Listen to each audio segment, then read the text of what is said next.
የህወሓት ኃይሎች በኢትዮጵያ ላይ ከውጭ ጠላቶች ጋር በመቀናጀት ጦርነት ለመክፈት ደፋ ቀና ማለት ከጀመሩት ሰነባብተዋል። የህወሓትን የጦር ዝግጅት የተቹና የተቋሙን ሰዎችም ለከፍተኛ ችግርና እንግልት እየተዳረጉ እንደሆነም ይነገራል። ታዲያ ይህንን የህወሓት ከውጭ ኃይሎች ጋር ተቀናጅቶ ለመክፈት ያሰበውን ጦርነት ሽሽት ብዙዎች እየተፈናቀሉ ነው። በህወሓት ውስጥ የነበሩ አመራሮች ከሁለት ተከፋፍለዋል። ጦርነቱን የተቃወሙ አመራሮችም ዘብጥያ እየወረዱ ነው። በለስ ቀንቷቸው ከህወሓት መንጋጋ ያመለጡም እየኮበለሉ ይገኛሉ። የህወሓትን የጦርነት ዝግጅት በመሸሽ ያመለጡ ከፍተኛ ወታደራዊ አመራሮች አዲስ አበባ መግባታቸው ተነግሯል። በህወሓት የቁም እስረኛ ሆነው የነበሩ በህወሓት ታጣቂ የቀድሞው የአርሚ 17 ዋና አዛዥ ጀነራል ጎሽ ገብረ፣ የአርሚ 22 ዋና አዛዥ ጀነራል ከበደ ፍቃዱና የአርሚ 22 ምክትል አዛዥ ኮሎኔል ንጉስ ወልደ ገብርኤልና ወይም ወዲ ወለጋ ከህወሓት አምልጠው አዲስ አበባ ገብተዋል። እነዚህ የቀድሞ ወታደራዊ አዛዦች አንዴ ተሸንፈናል፣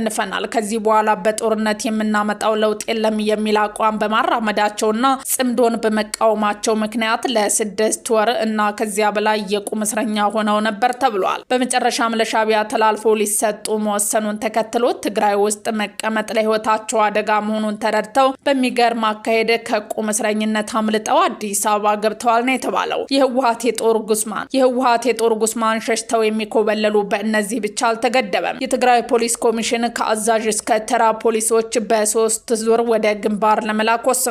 የዘመቻ መዋቅሩ በኤ ቢ ኤንድ ሲ ይከፈላል። ለኤ ስር የተመደቡት በዚህ ሳምንት እስከ ቅዳሜና እሁድ ድረስ ወደ ግንባር ይላካሉ። ለቢ የተመደቡት ከ2 ሳምንት በኋላ ይላካሉ። ለሲ የተመደቡት በቀጣይ እንደሚላኩ ምንጮች ገልጸዋል። በዚህም ምክንያት በመላው ትግራይ የሚገኙ ፖሊሶች ቅሬታ አላቸው። በመጀመሪያ ደረጃ የተመደብንበት ሁኔታ በኔትወርክና በዘር ላይ የተመሰረተ ነው የሚል ቅሬታ አለ። በዚህ ውሳኔ አብዛኞቹ ፖሊሶች ለመሄድ ፍቃደኛ አልሆኑም። ግማሾቹ አንዋጋም በሚል ወደ ፈለጉበት ቦታ የሚሄዱም አሉ ብለዋል። ሰላም ጤና ይስጥልን ውድ የጎ ቲቪ ተመልካቾቻችን፣ ሰላምና ጤና ከናንተ አይለይ እያልን የህወሓት ከሁለት መከፈልና ከውጭ ኃይል ጋር ተቀናጅቶ ለመክፈት ያሰበውን ጦርነት በመሸሽ ከፍተኛ ወታደራዊ አመራሮች ወደ አዲስ አበባ ኮብልለዋል። በእነዚህ መረጃዎች ላይ ሰፋ ያለ ትንታኔ ይዘን መተናል። አብራችሁን ቆዩ።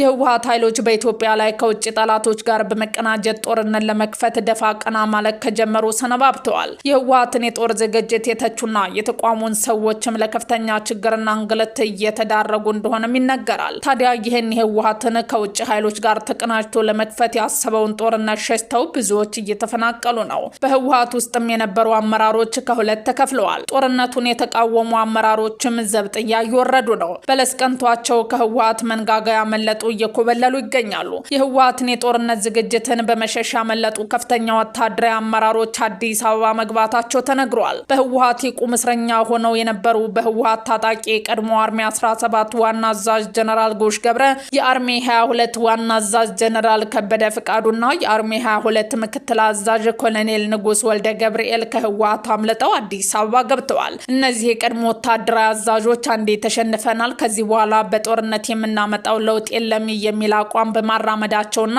ጽምዶን በመቃወማቸው ምክንያት ለ6 ወር እና ከዚያ በላይ የቁም እስረኛ ሆነው ነበር ተብሏል። በመጨረሻም ለሻዕቢያ ተላልፎ ሊሰጡ መወሰኑን ተከትሎ ትግራይ ውስጥ መቀመጥ ለህይወታቸው አደጋ መሆኑን ተረድተው በሚገርም አካሄድ ከቁም እስረኝነት አምልጠው አዲስ አበባ ገብተዋል ነው የተባለው። የህወሓት የጦር ጉስማን ሸሽተው የሚኮበልሉ በእነዚህ ብቻ አልተገደበም። የትግራይ ፖሊስ ኮሚሽን ከአዛዥ እስከ ተራ ፖሊስ በ3 ዙር ወደ ግንባር ለመላክ ወስኗል። የዘመቻ መዋቅሩ በኤ ቢ ኤንድ ሲ ይከፈላል። ለኤ ስር የተመደቡት በዚህ ሳምንት እስከ ቅዳሜና እሁድ ድረስ ወደ ግንባር ይላካሉ።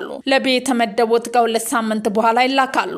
ለሲ የተመደቡት በቀጣይ እንደሚላኩ ምንጮች ገልጸዋል። በዚህ ምክንያት በመላው ትግራይ የሚገኙ ፖሊሶች ቅሬታ አላቸው። በመጀመሪያ ደረጃ የተመደብንበት ሁኔታ በኔትወርክና በዘር ላይ የተመሰረተ ነው የሚል ቅሬታ አለ። በዚህ ውሳኔ አብዛኞቹ ፖሊሶች ለመሄድ ፍቃደኛ አልሆኑም። ግማሾቹ አንዋጋም በሚል ወደ ፈለጉ ቦታ የሚሄዱም አሉ ብለዋል። ህወሓት ሰሞኑን ባከበረው የተመሰረተበትን 51ኛ ዓመት ክብረ በዓል ላይ ውጊያ ቀስቃሽ ትንኮሳዎችን አድርጓል። ሰላም መፈለጋችን ራሳችንን ከመከላከል ያግደንም ሲሉ ጀነራል ታደሰ ወረደ ቅስቀሳ ማድረጋቸው አይዘነጋም። በመቀለ ከተማ በተካሄደ የሻማ ማብራት ስነ ስርዓት ላይ የትግራይ ክልል ጊዜያዊ አስተዳደር ፕሬዝዳንት ሌተናል ጀነራል ታደሰ ወረደና የህወሓት ሊቀመንበር ዶክተር ደብረጽዮን ገብረ ሚካኤል በትግራይ ወቅታዊ ሁኔታ ላይ መልእክት ባስተላለፉት ወቅት ነበር ይህንን ያሉት። ሌተናል ጀነራል ታደሰ ወረደ የተፈናቃዮችን መመለስና የግዛታዊ አንድነት ጥያቄዎችን በፖለቲካዊ ውይይት እንዲፈቱ እንሰራለን፣ ነገር ግን ሰላም መፈለጋችን ራሳችንን ከመከላከል ያግደንም ብለዋል። ዶክተር ደብረጽዮን ገብረ ሚካኤል በበኩላቸው የፌዴራል መንግስቱ